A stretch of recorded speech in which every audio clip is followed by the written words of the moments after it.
27 सितंबर 2022 रात के 3 बज रहे थे। शाहीन बाग दिल्ली का वो मशहूर इलाका जिसे पूरी दुनिया जानती है, गहरी नींद में था। यहाँ के लोग बड़े भरोसे के साथ सोते थे क्योंकि उन्हें लगता था कि शाहीन बाग में तो भारत की फौज भी बिना परमिशन के नहीं घुस सकती। ऐसे ही सुकून में एक घर का मालिक चैन की नींद सो रहा था। तभी दरवाजे पर जोर से एक दस्तक हुई। उसने फोन देखा, रात के 3:02 हो रहे थे। आंखें मलते हुए वो दरवाजा खोलने गया। सामने खाकी वर्दी में एक दिल्ली पुलिस के 4 मजबूत जवान खड़े थे। कुछ समझ पाता वो इससे पहले ही उस आदमी को पकड़ा, बाहर खड़ी इनोवा में बिठाया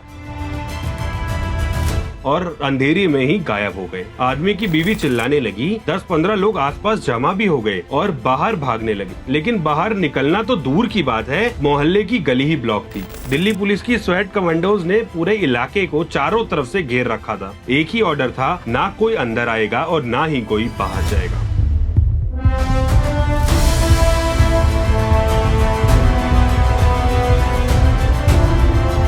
ये सिर्फ एक घर की कहानी नहीं थी। उस रात शाहीन बाग के 12 अलग अलग घरों में एक ही साथ छापा पड़ा। 12 लोग, अलग चेहरे, लेकिन जुर्म एक ही। ये सब पीएफआई के लिए काम करते थे। और सिर्फ शाहीन बाग ही नहीं, उस रात 22 सितंबर 2022 को पूरे भारत के 15 राज्यों में 93 शहरों में एक साथ रेड हुई। एनआईए और ईडी का ये जॉइंट ऑपरेशन था। ये इतना खुफिया था कि लोकल पुलिस को भी लास्ट मोमेंट तक कोई खबर नहीं थी। अब सवाल ये उठता है, अगर पीएफआई इतना खतरनाक था तो आज तक उस पर बैन क्यों नहीं लगाया गया? पीएफआई की नींव 2007 में रखी गई थी, लेकिन इससे पहले ये नेशनल डेमोक्रेटिक फ्रंट एनडीएफ के नाम से काम करता था। केरला में खुलेआम परेड निकालना, हिंदू नेताओं को मारना, बेरहमी से उनको कूटना, बीच पर नरसंहार करना और कर्नाटका में चाकू चलाना, ये इनके रोज के काम थे। हिंदू लड़कियों का जबरदस्ती धर्म परिवर्तन करवाना और विदेशी पैसों से हथियार, गोलियां, बारूद जमा करना इनका मकसद था। केरला हाईकोर्ट ने रिकॉर्ड पर पीएफआई को हिंसा फैलाने वाला संगठन कहा था। केरला पुलिस ने कोर्ट को ऐसे ऐसे सबूत दिए कि सारे लोग दंग रह गए, लेकिन फिर भी कोई बैन नहीं लगा, क्योंकि पीएफआई पर बैन लगाने का सिंपल मतलब था माइनॉरिटी वोट बैंक को नाराज करना, और ये हिम्मत किसी में नहीं थी। तो फिर 2022 में ऐसा क्या हुआ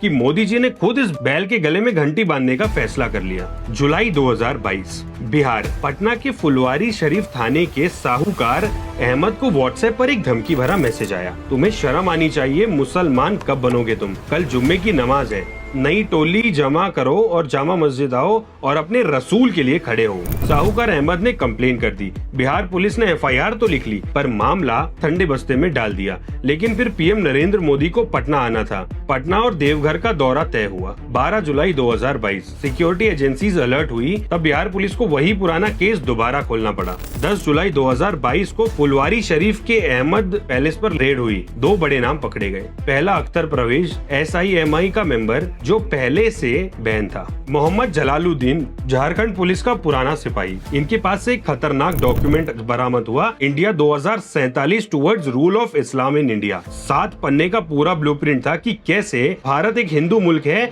उसे एक इस्लामिक देश बनाना है। पूछताछ में जो चीजें पता चली वो किसी के भी रगों का खून ठंडा कर सकती है, इतना खौफनाक लिखा था। पीएफआई 12 जुलाई पीएम मोदी की रैली में हमला करने की प्लानिंग कर रहा था। केरला का पीएफआई लीडर शाफी इस हमले को फंड कर रहा था। पटना में स्पेशल ट्रेनिंग कैंप्स चल रहे थे। 15 जुलाई 2022 मारबर अहमद, दानिश और ताहिर, ये दोनों पकड़े गए। उनके फोन में गजवाए हिंद नाम का एक ग्रुप मिला और इंटरनेशनल लिंक्स का भी पता चला। जब इंटेलिजेंस ब्यूरो की टीम ने अजीत डोवाल को इसका रिपोर्ट दिया, टारगेट, हथियार, टाइम, सब कुछ उसमें लिखा हुआ था। अजीत डोवाल ने कहा, ये लोग पीएम की हत्या का प्लान बनाकर खुलेआम इस देश में घूम कैसे रहे हैं। आज से 90 दिन के अंदर इस देश से पीएफआई का नामो निशान मिटा देना चाहिए या मिट जाना चाहिए। पीएम मोदी, अमित शाह, NSA, अजीत डोवाल ने एक खास मीटिंग करी। साथ में रॉ चीफ सामंत गोयल भी थे। अमित शाह ने जिम्मेदारी ली, पीएफआई की हर छोटे बड़े मेंबर की बारीकी से जानकारी निकालिए, कहाँ रहते हैं, किससे मिलते हैं, दिन में क्या क्या करते हैं, सब कुछ डिटेल रिपोर्ट में होना चाहिए। आईबी और रॉ को हर चीज 24/7 इसकी डिटेल मिलनी चाहिए। Step 2, Muslim support. कोई भी बड़ा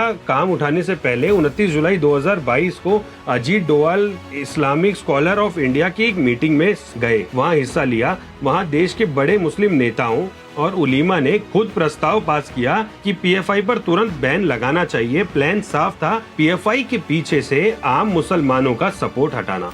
4 अगस्त 2022 को अमित शाह बेंगलोर गए, कर्नाटका के सीएम और होम मिनिस्टर के साथ मीटिंग करी। 3 दिन बाद एक बड़ी एजेंसी टीम बनाई। दिल्ली और कर्नाटका के पुलिस ऑफिसर्स और इंटेलिजेंस ब्यूरो के लोग और देश भर के एक्सपीरियंस्ड ऑफिसर शामिल थे। 2 सितंबर 2022 पीएम मोदी कोची में नेवी के नए फ्लैग सेरेमनी में आए। सेरेमनी खत्म हुई, मोदी दिल्ली लौट गए, पर डोवाल वहीं रुक गए। मीडिया की नजर से दूर उन्हें पुलिस ऑफिसर्स के साथ मीटिंग की। केरला में पीएफआई की पकड़ बहुत गहरी थी, यहाँ तक कि पुलिस के अंदर भी उनके कुछ लोग घुसे हुए थे। केरला के बाद डोवाल सीधा मुंबई गए, गवर्नर हाउस में लगातार मीटिंग्स की, क्योंकि महाराष्ट्र में भी पीएफआई का नेटवर्क बहुत ही बड़ा था। पीएम मोदी, अमित शाह, अजीत डोवाल और टीम की आखिरी मीटिंग हुई। आईबी चीफ तपन देखा ने बताया, पीएफआई को जरा भी भनक नहीं है, वो अपने नॉर्मल दिन जी रहे हैं। पीएम ने कहा, हमारी एक गलती हमारी पूरी मेहनत पर पानी फेर सकती है, तो याद रहे एक गलत कदम उन्हें हमेशा के लिए हमें उनसे दूर कर देगा। डी डे 22 सितंबर 2022 रात के 3 बजे। 21 सितंबर की शाम 15 राज्यों और 93 शहरों में पुलिस ऑफिसर्स को टारगेट के नाम, लोकेशन, एड्रेस सब कुछ भेज दिया गया। 22 सितंबर की रात ठीक 3 बजे एनआईए और ईडी ने 300 से ज्यादा ऑफिसर्स ने लोकल पुलिस के साथ मिलकर एक साथ पीएफआई के ठिकानों पर धरपकड़ शुरू कर दी। शाहीन बाग में जिन्हें लगा था कि फौज भी नहीं घुस सकती, सबसे पहले उन्हीं के दरवाजे खटखटाए।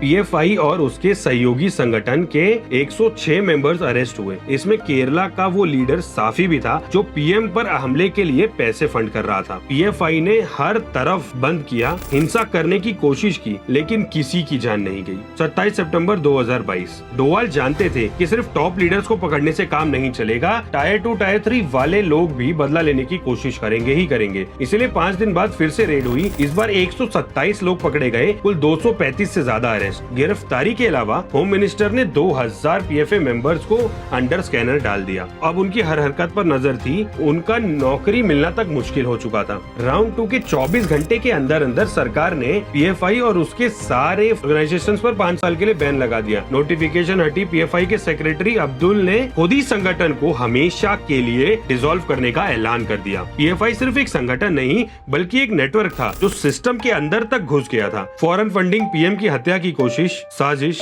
और सालों का डर, सब कुछ खत्म हो गया। अजीत डोवाल ने कहा था कि 90 दिन और 15 जुलाई से 28 जुलाई यानी सिर्फ 74 दिनों में ही पूरा मिशन खत्म कर दिया। शाहीन बाग के लोगों को वो रात हमेशा याद रहेगी। उस रात में उन्होंने सीखा कि भारत की सरकार जब चाहे, जहां चाहे और जिस वक्त चाहे वहां पहुंच सकती है। जय हिंद।